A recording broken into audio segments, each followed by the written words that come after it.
Meus amigos, mais um capítulo dentro do nosso canal do YouTube Tarciso Manso Convida. Hoje o destaque é a mais antiga empresa industrial de Orlândia, Produtos Alimentícios Orlândia Brejeiro. Ao meu lado estão o diretor-presidente, senhor Eduardo Define, e também o diretor, Guilherme Define Oliveira.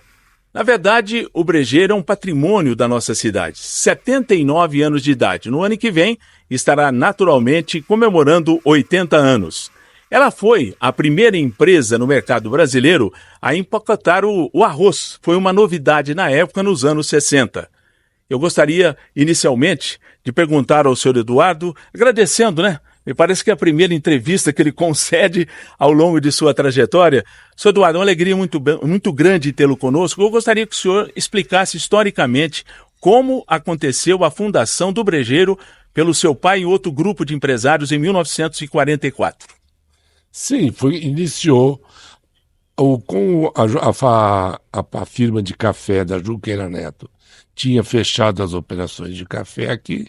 Eles resolveram, o grupo todo, adquirir da Junqueira Neto os armazéns e começaram uma indústria, era de comércio de produtos agrícolas. Aí que foi o início do Brejeiro em 1944. Agora eram duas famílias. Onde é que o seu Max, seu pai, entrou na história? O meu pai era muito amigo do Junqueira Neto, do Francisco Marcos e do Otávio Caymmi Salles. Esses três que formaram o Brejeiro. Então, praticamente, o dono, o que era a maioria do Brejeiro, era a Junqueira Neto. E esse fato, ou seja, esse trabalho em conjunto dos dois, através da Comov do Brejeiro, isso aconteceu durante quanto tempo para que cada um tomasse o seu rumo? O Brejeiro comandado por vocês e os Junqueiras Netos com a inclusão da própria Comov. Não, a Comov é coisa mais do futuro. A Comov foi feita em 52, que era a função do negócio de algodão que saiu da Companhia de Comércio. A Companhia de Comércio ficou sócia. E o meu pai, por ser casado com a minha mãe, tinha a maioria na Comov e o Junqueira Neto no Brejeiro. Assim continuou. Só foi dividido isso em 80 e poucos, 82, 83, que ficou. Os Junqueira Neto ficaram na Comov e o papai ficou aqui no Brejeiro sozinho.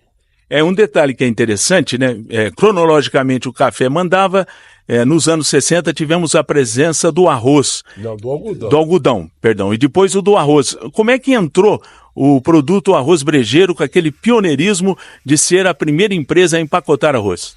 Tá bom, o papai sempre usou a verba de propaganda, a conta número 1 dele. Então, ele sempre fez a maior divulgação do produto arroz Brejeiro empacotado.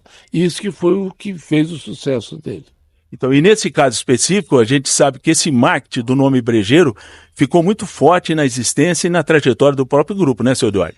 Sim, até 1970 nós tínhamos praticamente 60%, 50% do mercado de São Paulo.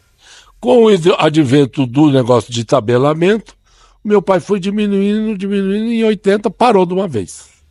Especificamente hoje, o arroz Brejeiro tem uma unidade em Pelotas. De onde vem o arroz que é comercializado com a marca Brejeiro nos dias atuais?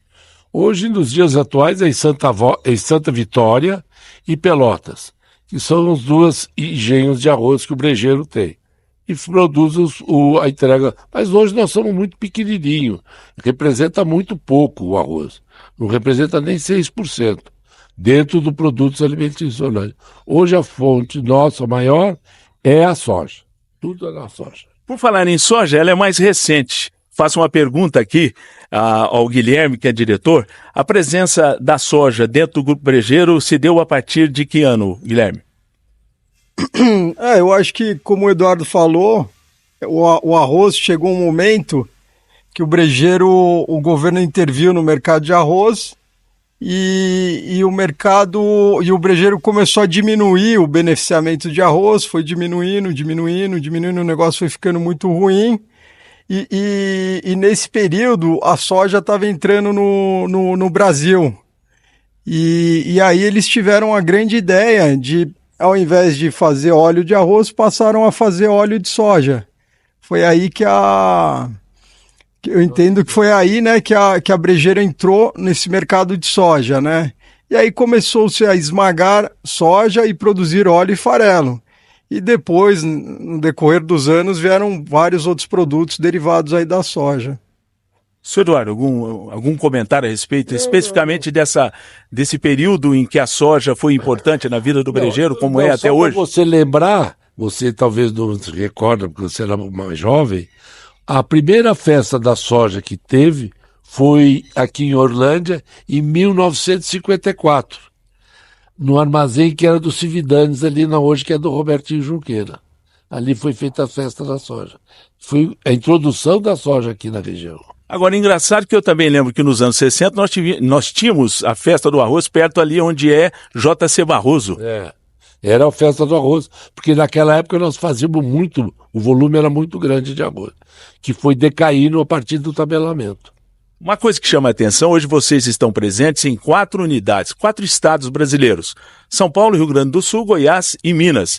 E natural que esse fluxo da soja, ele foi direcionado principalmente em direção ao centro-oeste.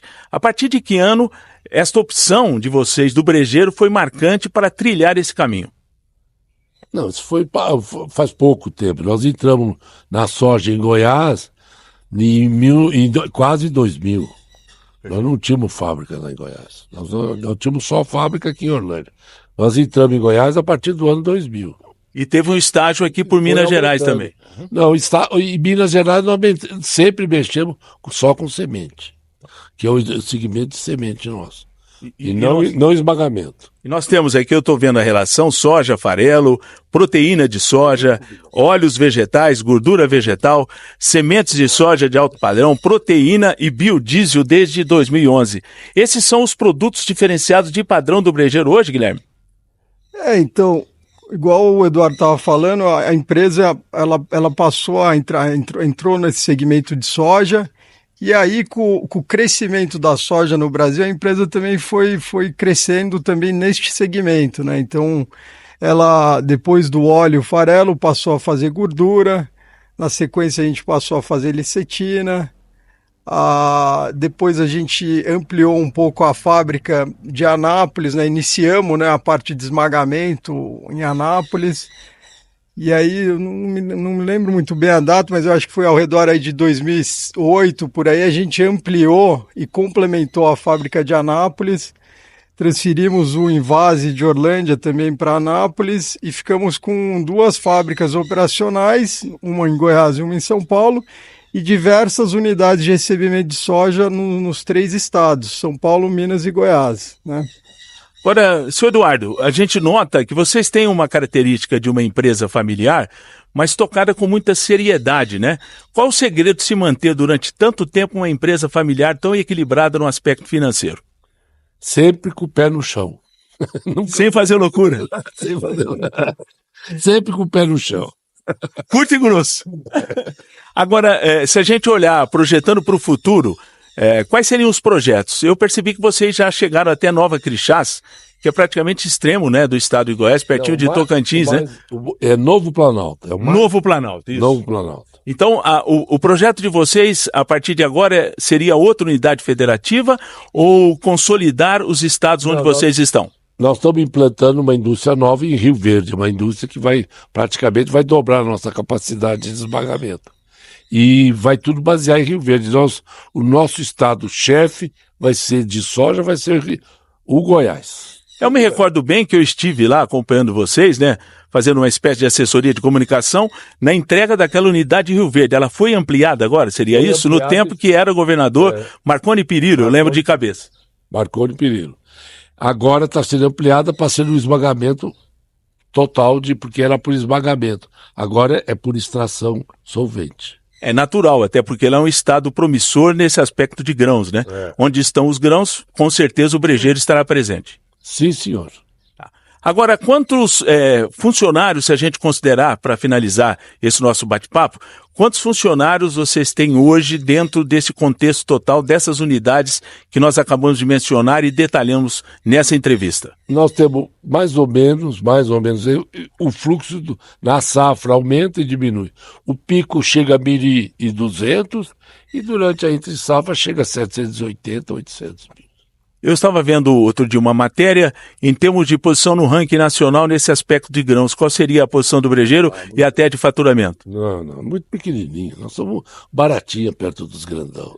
Tem muita multinacional, seria isso? Só tem, do estado de São Paulo tem 3 indústrias nacionais, o resto é tudo multi. Mas dentro do segmento de grupos nacionais, vocês se destacam com certeza, não? Pouquinho, não é grande coisa. Modéstia do senhor.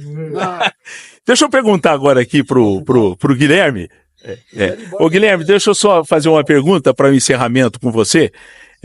A gente sabe que a figura da sua mãe lidou e lida muito com esse aspecto de semente. Como é que está a situação das sementes do Brejeiro, que tem uma qualidade muito elogiada por todos? Então, a minha mãe, ela iniciou na semente quando foi, tio? Em 70, né?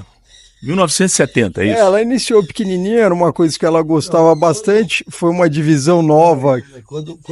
Quando meu pai, porque isso tudo foi alugado para a Comov na década de 80. Quando saiu a Comov daqui e devolveu para o meu pai, aí que a Cololo começou.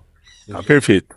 Ela começou, era uma unidade que ela criou dentro da empresa do Brejeiro, né? Ela criou essa unidade e aos poucos ela foi obtendo bastante sucesso, produzindo uma semente de muita qualidade, sempre com bastante vigor, né? E uma excelente germinação e tal. E aí ela foi tocando esse negócio também com a área plantada no Brasil crescendo, e a gente com bons obtentores nos apoiando, a gente também acabou crescendo também nesse segmento. E mais recentemente, a Heloísa, minha mãe, acabou se afastando da empresa e eu e o Eduardo, a gente passou a investir também bastante para dar continuidade ao trabalho que havia sido iniciado por ela. Nesse enfoque semente, o Uberaba passa a ser preferencial? O Uberaba é a principal UBS nossa, é a maior, a gente investiu bastante lá nos últimos 3, 4 anos, melhoramos toda a estrutura, a parte de produtividade de recepção dos grãos, a parte de armazenagem estática da semente, né, nas câmeras frias, e também investimos bastante tentando trazer boas variedades para os produtores, né? Então, o carro-chefe da semente está lá. A gente tem uma outra unidade no estado aqui de São Paulo, né, que fica em Nuporanga, aqui perto, e uma em Anápolis, né? Muito bem. Pessoal, estamos concluindo essa nossa entrevista. Agradecemos ao diretor-presidente do Grupo Produtos Alimentícios Orlândia Brejeiro, o senhor Eduardo Define. Muito obrigado pela deferência de conceder essa entrevista. Muito obrigado também, Guilherme, porque afinal de contas falamos de uma marca que se confunde com a própria história de Orlândia. Orlândia é de 1910, o Brejeiro foi fundado em 1944, portanto nosso canal de YouTube, Tarcísio Manso Convida, fez questão de registrar também a importância histórica do Brejeiro na vida de Orlândia e também de vários estados do Brasil. Pronto.